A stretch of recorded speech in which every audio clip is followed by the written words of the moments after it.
Жеңше нақ 30 алады, обедтің уақыты оқылды ғой, обед істейміз ба не? Айқайламай сөйлеші, онсыз да басым қысып отыр. Түнмен ұйықтамадым ғой, қызуым көтерілдім ау.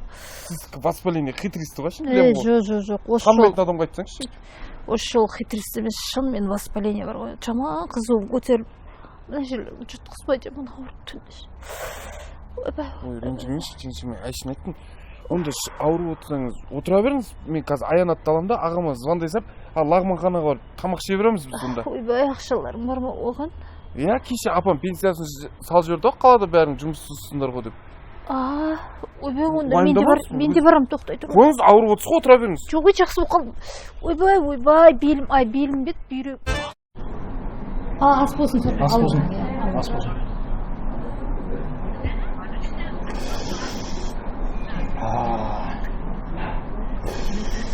Ей, қорықтың іші, немене етімізді? Мен емес сұқ деп отырмын. Тәтті екен, ә? Тәтті екен, иә. Ас болсын. Мен де сендерге серт болып ішейін, иә? Олай күшті екен ғой, деп ішсеңе.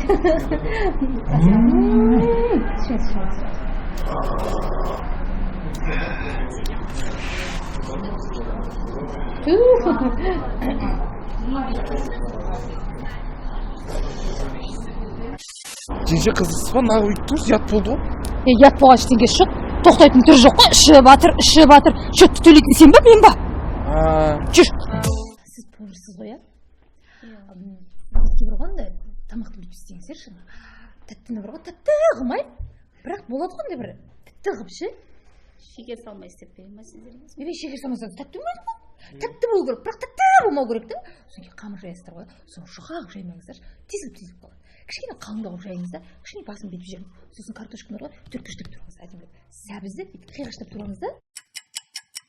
Содан кейін фарш бар ғой, фаршты мен сұрып 2 рет айналдырыңызшы. Саласыз бір салат. Одан кейін мынадан алыңыз да қайтадан салыңыз. Түсіндіңіз ғой? Содан кейін ана пиязды не?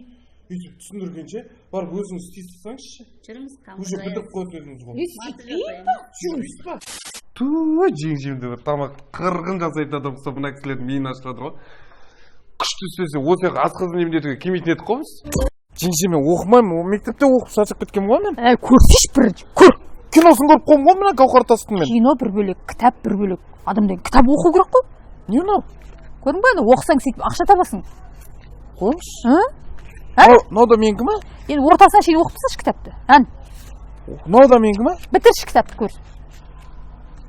Ой, 16 теңге менікі ме? Әкеңіз жеңше. Мұнан бәрін пітір еткізіп кешкені оқып тастамаймын ба? Үлгермейсің. Үлгерем, жеңше, мен кітап егізім ғой почти. Вот, жеңше, кешке түсінігін сұрай беріңіз менен. Тоқтасайшы. Жақсы болды ғой. Ең болса ақша беріп оқып басым бар ғой бұл баланы. Қойғыш, кетер бір 30-40 мың кетір. Зато ертең бұл бала білімді болып, табыстың көкесін сол кезде табамыз, миллиондап. Али, тоқта. Ой, айналайын. Атың кім? Бағдат, айналайын. Мен қараш қолынан келмейтін жоқ. Жеңшең бар ма, Бағдат? Бар, иә. Ай, айналайын. Жеңешең бақытты шығар, айналайын. Сенде қайынысы бар. Жасай бер. Көрдің бе? Ана жұрттың қайныларын? Сен дымда істей алмайсың.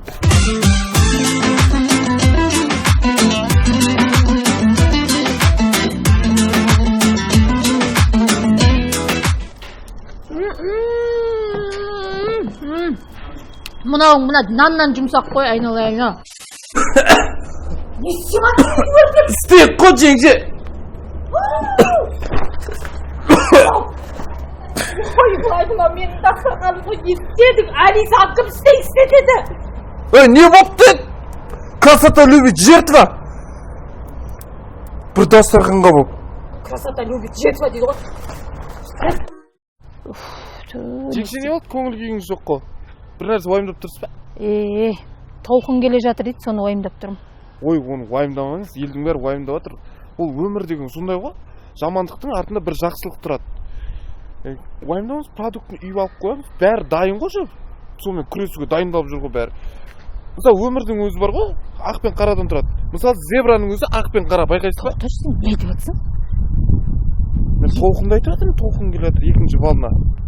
Мен толқын қайынсіңлімді айтып жатырмын, сенің әпкеңді айтып жатырмын, сол келе жатыр деп. Ой, дұрыстап айтпайсыз ба? Толқын деп әшейін. Мен не дедім, толқын келе жатыр дедім ғой. Мен ана толқын деп отырмын ғой балына деп. Ой, мына толқынның өзі ана толқыннан да зор емес пе маған айналайын. Келеді да қырылдырып ұрыстырып кетеді ағаң екеуміз. Жеңше міне қашатын топ тауып қойдыңыз дедіңіз, тауып қойдым міне. Күшті топ. Айналайындар енді қазір біліп жатсыңдар ғой тойда енді қиын. Кеше ана ансамбльдегілер қашам деп колонкасын әкете алмай екі ортада ұсталып қалдық. Тек сіз қашасыңдар ғой? Болды онда. Не онда әндерін тыңдайық? Ән.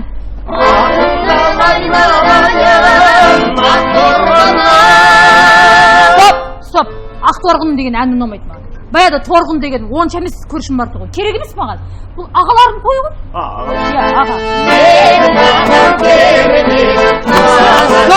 Стоп. Жоқ, сенің ағаң шлейм ондай керемет емес қой. Бұндай ән айтатындай. Басқа ән жоқ па?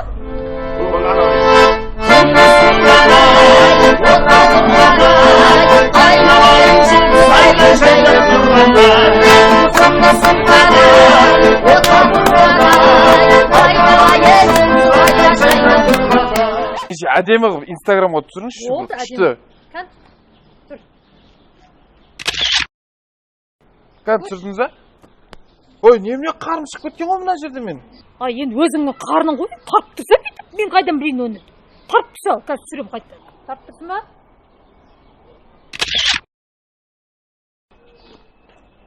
Ой, жеңше қарың кеткен, мына жерім шығып кеткен ғой мен.